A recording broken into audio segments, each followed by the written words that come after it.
Bitcoin, será que esta correção já terminou? There's a house in Charlemagne.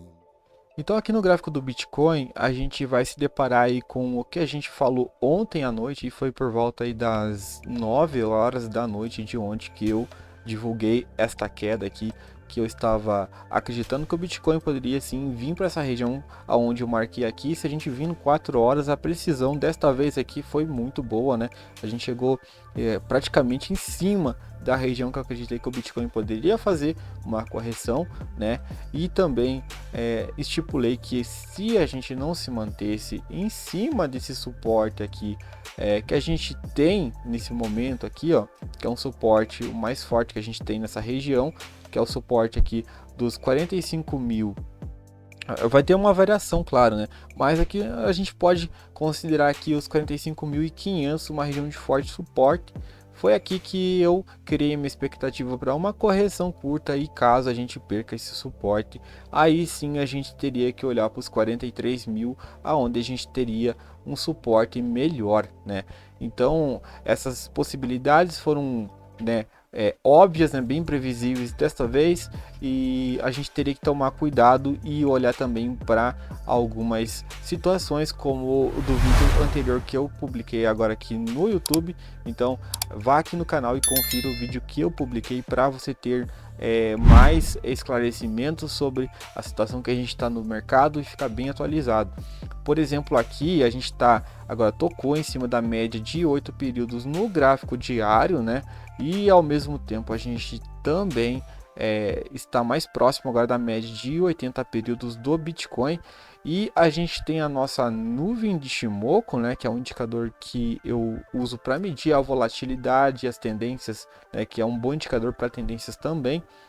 A gente começa a perceber que com o impacto do dólar estar nessa situação, as pessoas vão ter uma certa dificuldade, porque para pensar assim, se você vende seus bitcoins agora, você vai ficar com o dólar em desvalorização em relação aí ao ciclo que você entrou. Vamos dizer assim, uma pessoa que comprou o Bitcoin há 2 meses atrás, pagou em dólar ali um valor, né, conseguiu comprar mais bitcoins, e se ela vender agora, ela vai ficar basicamente aí com o poder de compra no mercado menor do que era lá 2 meses atrás. Então a gente começa a ter essa dificuldade para decidir em realizar lucro ou se manter.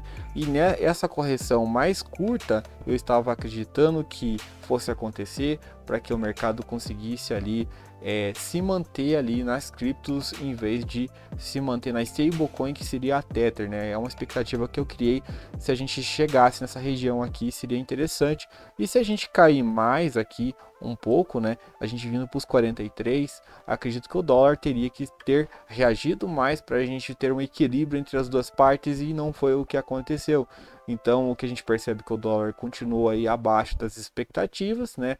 Acho que foi 4,73 a última vez que eu verifiquei aqui, e a gente começa a perceber que também aqui o próprio indicador que a gente tem aqui como ferramenta de medir essa tendência, a gente vê que a gente passa por um cenário de lateralização aqui nesta região, né, para daí uma retomada, né? Então parece que esse movimento aqui pode se manter aí em uma congestão agora, porque nem todos estão interessados em ficar ali na Tether por causa dessa dificuldade que a gente tem aí em realizar para ficar com uma condição de compra futura menor em relação a uma stablecoin que está atrelada ao dólar. Então você entendendo que esse é um grande problema, e eu não estou falando só de assim, a gente está comparando com pessoas que têm muito poder no mercado, né? Instituições, elas não estão interessadas em fechar 100% as posições nessa paridade, porque não seria interessante para elas ficar com desvalorização de mercado. Então tem que entender este lado para você perceber que o mercado ele pode estar mornando um pouco, né, nessa região. Então, qual que são as projeções? Por enquanto, para mim, não tem projeção para o Bitcoin de continuidade de tendência agora para uma tendência de alta nem para uma tendência de baixa a curto prazo, tá? A curto prazo, acredito que nenhuma das duas direções faça sentido. Eu acredito que seja uma lateralização que a gente entre agora, e se a gente, né, depois, com a nuvem própria já está ajudando como indicador aqui para uma continuidade de tendência, eu acho que para a gente ainda passar os 50 mil vai ter um peso ainda do mercado em cima, né? Então eu vou ocultar aqui a Shimoku agora para mostrar para vocês. Então acima aqui também vai ficar um pouco complicado, porque daí a gente vai se deparar com esse famoso número redondo. Muitas pessoas já realizaram aqui na região dos 48.250. Agora, provavelmente nessa ascendência aqui agora que a gente pode estar projetando, eu acredito que os 50 mil vai impedir o Bitcoin de subir e instantaneamente, né? Não vai passar direto, tão simples, essa região dos 50. Acredito que a gente vai ter um recuo de novo para esse topo dos 42.250 que a gente formou recentemente, para daí sim a gente ter esse rompimento, e não vai ser tão simples, tá?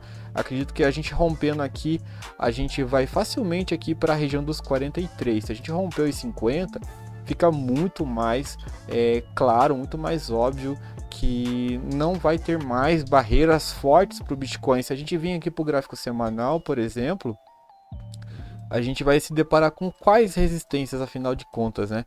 Então a gente vai passar a fase mais difícil aí do Bitcoin, e daí a gente vai ter uma resistência aqui próximo dos 60, né?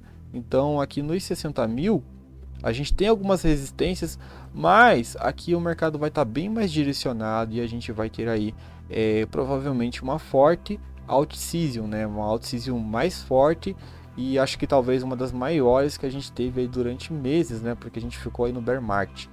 E assim, tudo vai depender, né, pessoal? Aqui que eu quero que vocês prestem atenção.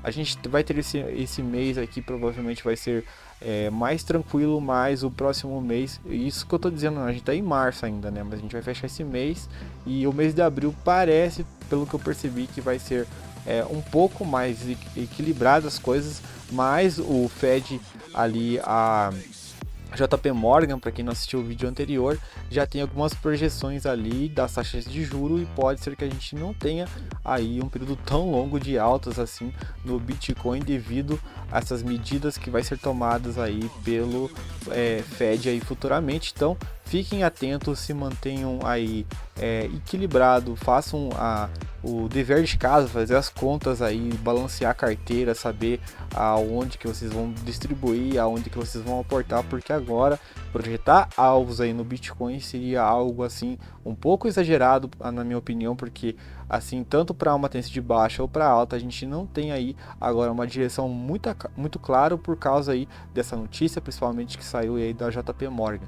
Então eu vou ficando por aqui, espero que tenham gostado do vídeo. Deixa um like se não deixou, se não está inscrito é só se inscrever, que não custa nada, e se mantenha atualizado.